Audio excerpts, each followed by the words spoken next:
ജീവിതത്തിൽ ഒരിക്കലും മട്ടക്കാത്തൊരു പരിപാടി ഉണ്ട്. എന്ത് പരിപാടി? ഈ പരിപാടി ഊണൊഴിക്കല്.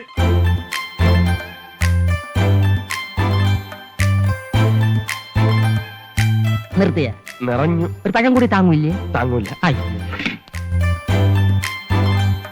വേണ്ടട്ടോ, നീ ചായ അടിച്ചാ മതി, നീ എന്നെ അടിക്കാൻ നിൽക്കണ്ട. Okay okay.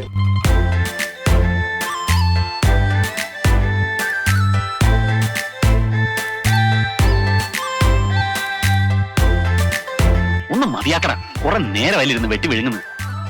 നിനക്കതൊക്കെ പറയാം, നീയൊക്കെ ദിവസം കഴിക്കുന്ന ഇതല്ലേ, എനിക്ക് എവിടെ നിന്ന് കിട്ടാനാ?